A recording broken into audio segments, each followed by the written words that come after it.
debate, independientemente del número que lo haya visto, cumplió con las expectativas que en un momento determinado tú, bienvenido. Tú cuando ves un debate en la televisión, te fijas cómo estuvo vestido, cómo gesticula, si se puso bravo, si le torció los ojos, si se movió por aquí, etcétera, etcétera, cosa. Es decir, el lenguaje corporal significa en este mismo debate cerca del 90%. Es decir, la gente miró más cómo se conducían en el debate que propiamente el fondo del mismo. Desde lo que cómo estuvieron vestidos, ¿no? Exactamente, y voy a decir algunas cosas. En cambio, cuando tú estás en la radio y no ves a esa persona, te ves obligado a escuchar lo que dice, y allí pesa mucho la argumentación. Claro. Entonces, hay una cuestión. Entonces, ¿qué es lo que sucede en esa primera parte? Que evidentemente doña Luisa González se le fue encima. La actitud de ella fue una actitud de desafiar, de decirle las verdades a el presidente Noboa. Al parecer ella encarna todo ese resentimiento social que hay por el desgobierno actual y no le tiene miedo. Y al grandote le falta el respeto y le dice en la cara las verdades. Y claro, fue víctima de cosas pueriles como aquello de ponerle sobrenombres y otras cosas. Así hayan estado en algunos chats. Pero parece que eso también le jugó como boomerang, se les regresó multiplicado por 10 el haberle señalado de esa manera a la candidata González. Exactamente. Entonces, cuando tú miras eso, Alonso, resulta que tienes una gente que le dice, esta mujer ha sido bien parada, es bien valiente, tiene criterio propio, no le tuvo miedo. Que nos ha tenido amenazados el presidente de la República, que él es un mal enemigo. Entonces, no tuvo miedo. Así nos dijo, pues claro, como enemigo soy pésimo. Como enemigo soy pésimo, y le brincó. Como diríamos en el argot popular, le arañó la cara. Y como después se lamentaba el propio presidente y decía, quiso asesinarme con... Sí. Parecía que me iba a saltar a la yugular, ¿no? Exactamente. Entonces se lo dijo. Para muchas gentes, esa es una actitud que la subió más a Luisa. Que le dijo, no, esta mujer sí tiene criterio propio, sí sabe tomar decisiones, sí se enfrenta. Hay algunos analistas que dicen que se topó con una manaba y las manabas son bravas. Bueno, dicen, ¿no? Yo te puedo decir, los manabas en general, a los únicos que les tienen respeto aquí son a los lojanos. Así es. Así de simple. Esa relación que había en la residencia universitaria, así ¿no? Es, hermano. Yo fui presidente de la Asociación Nacional de Médicos Rurales y la Federación Profesional de Salud Rural y visité todo el país. Y en Manabí, eso decían los médicos rurales. Bueno, entonces, esta actitud de Luisa González resulta que es la peor ofensa para los grupos pudientes económicos. Sí, ¿no? ¿Cómo una de Canuto, cómo una Montuvia de ese sitio le va a faltar el respeto? A su majestad. A su majestad. Caray. Entonces, allí se nota. Yo he conversado, para venir a hablar aquí, tengo que investigar la furia de mucha gente. Es porque esta señora, que en definitiva es de una clase humilde, claro, que no es potentada, le dijo unas cuantas verdades en su propia cara. Entonces, allí viene ese concepto de clase, de que el de arriba lo puede humillar al de abajo, pero cuando el de abajo se revela y le dice algunas cosas, pues es una falta terrible. Ya no es lo mismo, ¿no? Ya no es lo mismo. Se vuelven agresivos, quieren un poco de cosas, porque lo único que están haciendo es también defender su espacio y sus condiciones, ¿no? Entonces ese es el primer elemento. Juegan para el postdebate. Segundo elemento, se hace un diseño muy al estilo del presidente de la República. El presidente de la República no da un discurso de más de 2 minutos. 2 minutos y medio, 3 minutos ya. Entonces, se restringe la posibilidad de que tú puedas argumentar. Y meten una de las cosas más ridículas que puede existir, de decir, contésteme sí o no. Sí, no. Porque eso sirve ¿para qué? Para el postdebate, para los memes. Jorge, La estructura del debate la conversamos luego. Primero vamos viendo esto que estábamos analizando, la actitud de uno y de otro frente a lo que se dio por llamar, se llamó el debate presidencial. Entonces, cuando te dicen, diga sí o no, estaba claro qué es lo que querían, para que el presidente y su grupo salga victorioso. Pero resulta que es para el uno y es para el otro. También. Y resulta que en este proceso, la señora González lo hace decir que él no le va a cobrar la deuda a su familia. Entonces, eso significa en derecho que a confesión de partes, relevo de prueba. Noboa dijo que él no le va a cobrar la deuda del SRI a su familia. Y no se están inventando porque lo dijo él. Lo dijo él. Entonces, mira, allí tienes tú estos elementos bien complicados. Pero también hubieron otras cuestiones que sí le permitieron decir algo fundamental sobre las preguntas. ¿A dónde apuntaban? A que diga que si lo reconoce o no le reconoce a Maduro. Como si fuera esto la gran papaya aquí para el Ecuador. Lo que yo pregunto siempre es, ¿y por qué siempre tiene que estar como gran elector Maduro en las elecciones de Ecuador? Déjenlo allá tranquilo a Maduro. Pero la respuesta fue muy importante. Entonces, mira, allí tú tienes otro elemento para hablar de esta situación en la que se enfrentaron, en la cuestión de alguna manera argumentativa. No es cierto que el uno y el otro no plantearon algunas cosas. Claro que las plantearon. Ajá. Yo creo que eso hay que decirle, porque frente a la derrota ante todo el mundo que sufrió Noboa, entonces viene la contrarréplica y dice, no, ese debate no sirvió de nada. Porque no se plantearon alternativas de solución. Entonces, al menos, digamos, desde el tema de Luisa González, quedaron algunas cosas para mí completamente claras. Uno, van a defender la dolarización. La muletilla de la dolarización, eso quedó muy bien aclarado. Segundo, de que van a bajar el IVA del 15 al 12%. Eso significa, desde esa visión, reactivar la economía y otras cosas. Y esa sí es una potestad que tiene el presidente. Pero por supuesto. O incrementar los Exactamente, los porque ¿no? así quedó la resolución de la Asamblea. Tercero, ha quedado así muy claro el tema de la inversión en materia de salud, en materia de educación. Fue muy enfática en esa cuestión, tanto Luisa González, decirles van a dar nombramiento, vamos a declarar el estado de emergencia en el sector salud, algunos de los elementos. También quedó claro de los dos de que no van a incrementar los aportes a la seguridad social y aumentar también el tiempo de jubilación. La edad para jubilación. La edad para la jubilación.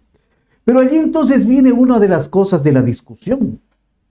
¿Cómo es que quien representa conceptualmente el neoliberalismo y encarna a los libertarios y al Estado, termina ofreciendo un poco de bonos y otras cuestiones que es exactamente volver al tema del papá Estado?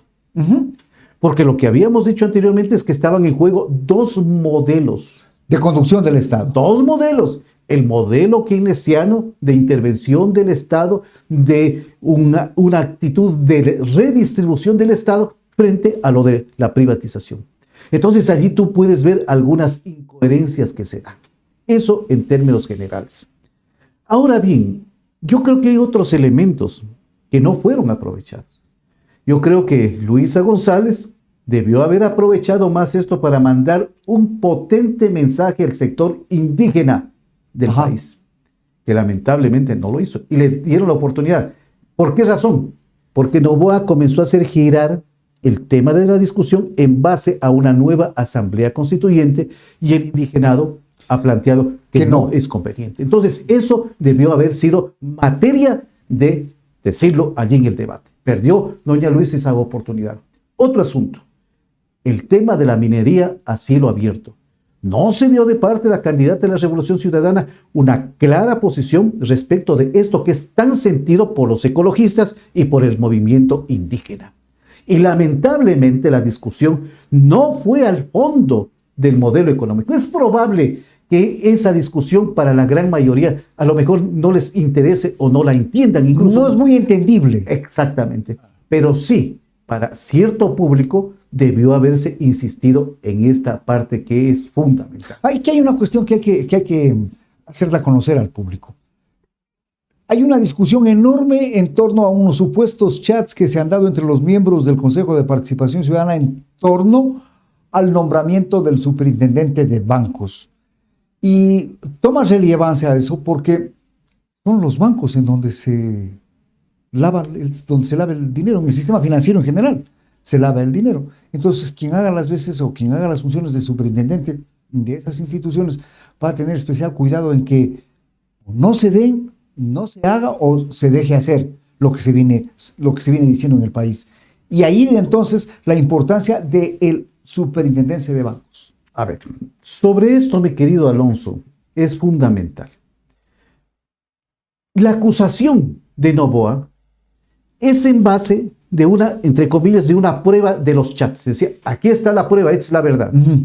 Primero, que la cadena de custodia de ese teléfono, de esos chats, fue vulnerada. Así es. Y nadie ha declarado de que la materialización de esos chats es una prueba. O sea, lo que está es mintiendo. Eso no es más que una situación de orden politiquero o de orden de propaganda política. Nada más. Ya. Entonces, eso y todo. Pero vamos a lo de fondo. ¿Quiénes son los banqueros? Y en eso le respondió Luisa González. Ella no es banquera. Por supuesto.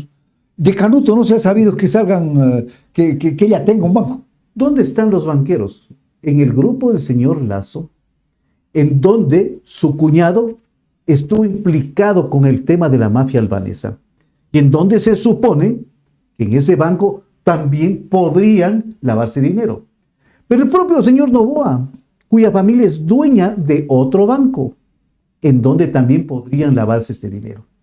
Y aquí viene el asunto entonces.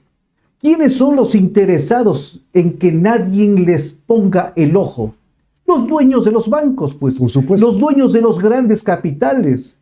Los que pelean para que se acabe el impuesto a la salida de divisas.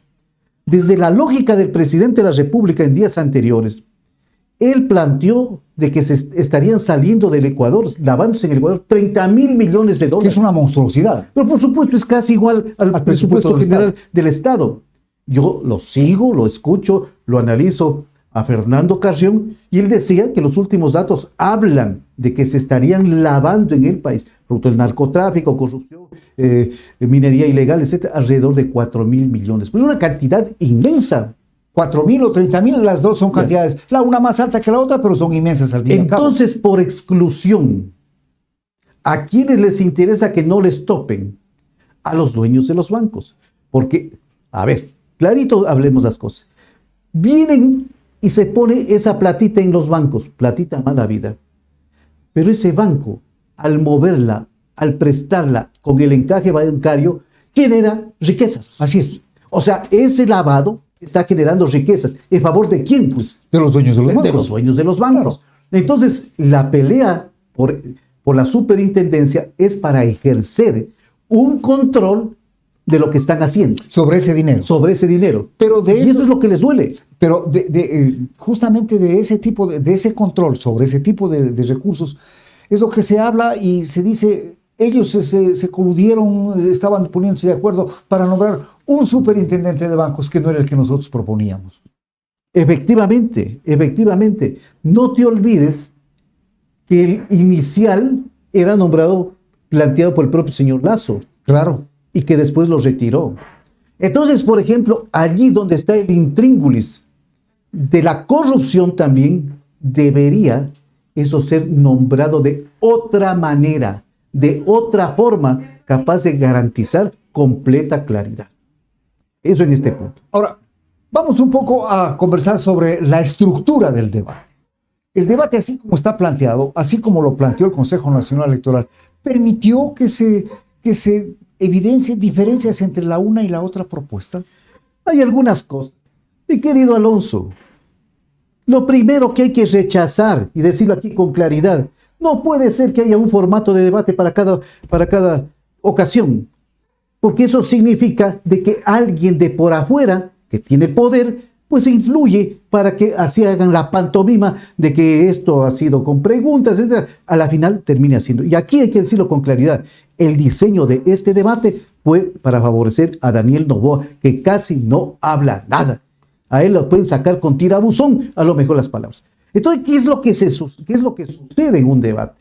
Si tú planteas el tema económico, se entiende de que tú tienes la posibilidad de debatir, de expresar y sobre todo de decir cómo. Uh-huh. Sí, porque pueden hablar un pocotón de cosas, pero no hay el cómo. Entonces, si tienes un tiempo prudencial de 5 minutos para hablar sobre un tema y sobre esa base debatirlo, entonces te vas a ver obligado a decir algunas cosas más que un listado, coger y leer, porque eso es lo que estuve haciendo especialmente, no voy a leer un poco de cosas. Entonces, mira, esta parte es lo que daña y le limita a la población su derecho de estar debidamente informado. Esa es la una parte. La otra parte es el rol de la coordinación, del debate. Del moderador. Del moderador. Vea, en esta parte la señora del Salto, una persona muy respetable, pero ¿qué es lo que hacía? Leer la pregunta y repetir la pregunta y pare de contar. Pero si hay un moderador que previamente ya se lo establece, que dice, espérese un ratito, usted le preguntaron sobre esto, tenga la bondad de responder y puede agregar también contenido, pues eso sería muy bueno, pero obviamente tienen miedo, porque dice, si yo hago esa cosa, me le puedo cargar al poder y me van a decir que lo apoyo al otro o viceversa. Así es, entonces, al uno o al otro. Entonces, por ejemplo, ¿qué es lo que yo pensaría? Y aquí que tanto siguen lo de los gringos. Digan, muy bien, a ver, el debate va a ser en 3 momentos. De 1 hora, pasada la hora, ya se pierde el interés. Así es. Entonces, en esta hora, digamos, debatimos solo el tema de la economía, todo el tema de la seguridad. Entonces, tú tienes más tiempo para que los puedas exprimir, entre comillas, veo esta metáfora, para que digan qué es lo que quieren hacer, cómo hacerlo. Es decir, mira, en un proceso de un debate vienen tus asesores y te dicen, oye, sobre esto insiste, pero con esta otra cosa no digas nada porque esto te va a restar puntos. Entonces allí viene el rol de un moderador previamente avisado a todas las personas que te va a insistir sobre esto. Voy a poner un ejemplo. A mí hubiera sido muy bueno para mí que debatan qué van a hacer con el tema de la deuda externa, que en estos últimos 3 gobiernos más que la han duplicado. Y sobre eso no se dijo nada. Pero es que van a tener que pagar más de 11,000 millones de dólares el próximo año. Así es. Entonces, ¿es o no importante eso? Por supuesto, pues. No lo discutieron eso. Pero nadie dijo nada de eso. Vamos a poner otro asunto. ¿Qué van a hacer con el tema de las reservas internacionales? Que en estos mismos gobiernos se la bajaron de 8,000 a 4,000 millones de dólares y que la han vuelto a subir y que eso es la garantía especialmente para que se endeuden en el extranjero. A ver, ¿qué vamos a hacer con esto? Han traído la deuda externa, han traído la reserva monetaria, la han gastado, la han vuelto a subir, pero no se ha visto obras. Mira, exacto. Mira, por ejemplo, el presidente de la República expresó, es que vamos a traer la inversión extranjera. La inversión extranjera que ha traído él significa 20 veces menos que las remesas de los migrantes. Entonces, esos temas económicos sí pudieron haber sido debatidos. ¿Qué van a hacer con el tema de las privatizaciones? En el primer debate se vio más claramente un grupo de gente que fue a decir, bueno, aquí hay que privatizar esto, el otro, el todo. Otro. Y otro grupo donde sí les brincó, por ejemplo, ISA, sí les brincó Pedro Granja, el mismo candidato de Unidad Popular, y dijo, no, nosotros no estamos de acuerdo con eso. Entonces debatamos si el modelo es de las privatizaciones o el modelo es de una inversión del Estado. Sí lo dijo en unas partes en el debate, Luisa, pero así debería ser un debate, que podamos entender estas cuestiones. Es que esa estructura planteada y formulada por el Consejo Nacional Electoral no dio oportunidad de escuchar ese tipo de propuestas y de cosas. Es consciente para que no se dé eso, porque lo que estaban calculando es no en el debate, sino en el postdebate. Muchos expertos dicen que el debate solo sirve para ganar en el postdebate, es decir, para extractar las cosas que más pueden corresponderse con las inquietudes del pueblo y mandarle pastillas, porque estamos viviendo en el tiempo del meme, en el tiempo del TikTok chiquitico, en el tiempo de 30 segundos para resumir toda una complejidad. Ahora, Jorge, aquí hay una cuestión que a mí me parece sumamente importante. Este asunto de los debates, desde el punto de vista del analista político de Jorge, ¿cambia o no cambia la decisión de votar de la gente? Depende para quién juegues. Si juegas para las tribunas o juegas para ganar, para utilizar términos deportivos. Porque tú puedes tocar el balón y hacer unas silbanadas hermosas. Y si no haces gol, no ganas el partido. Así de simple. Así es. Entonces, mira cómo se fue deteriorando este espacio, que no es algo gratuito para la gente, sino que es el ejercicio de un derecho a estar bien informado. Yo te voy a decir una cosa. Por lo que he conversado e investigado rápidamente, la gente que apoya a Luisa González con su debate salió fortalecida, porque la vio a una lideresa que encarna lo que ellos querían hacer. Punto uno. Punto dos, si lo ves, por ejemplo, del lado del presidente, esa actitud, en la parte de lo que significa el lenguaje corporal, toda persona que en un debate esté viendo para abajo, significa, se lo asume como derrota. Toda persona que te mira y te rehuye la mirada, inmediatamente es una persona que te tiene miedo. Y otros que a veces no avanzan a gesticular, y uno no se ve. Si te pones o no bravo, y si te pusiste bravo, molesto para hablar, perdona, yo hablo así coloquialmente, y se frunció y después dejó de fruncirse, eso significa que estás con problemas allí. El hecho de que tú te levantas, cojas una cosa y dices, no viene preparada para esto, para debatir, etcétera. Bueno, pues allí lo juzgan de diferentes maneras. Ajá. Entonces, tomando en cuenta esta situación, desde esa perspectiva, yo creo que hay una ganadora, que es Luisa González. Pero también desde otras perspectivas, como las venía diciendo, desde provocar un espacio político más de fondo, para analizar temas más de fondo, y para enfrentar lo que hay en el trasfondo de todas estas acusaciones, que es el modelo económico, sí se perdió bastante. No le permitió el sistema del debate desarrollar el modelo, desarrollar esto. O sea, te impide. Es como si fueras a debatir aquí el tema de Loja y te dan 30 segundos para que digas qué vas a hacer con el tema del agua potable. No hay cómo hacerlo, no hay capacidad de síntesis para hacer eso en 30 segundos. Entonces lo que te obligan a decir, voy a dar aguas. Entonces, pero el cómo, allí viene el asunto. Y esos son los problemas fundamentales. Le metieron la mano feo a este debate porque sabían desde hace rato que no lo iba a perder. Y obviamente no es solamente el resultado de eso, sino la privación que tenemos los ecuatorianos de acceder realmente a saber qué es lo que sucede. Vamos a conversar de una cuestión que me parece más coloquial, no tan técnica ni cosa por el estilo, pero después de que el presidente se dirigió con un insulto, con un sobrenombre a la presidenta, ella le dijo, a la candidata a la presidenta, a Luisa González, le dijo, a mí me respetas, tú estás enseñado y respetar a tu hija, a tu mujer, a tus ministros y todo lo más.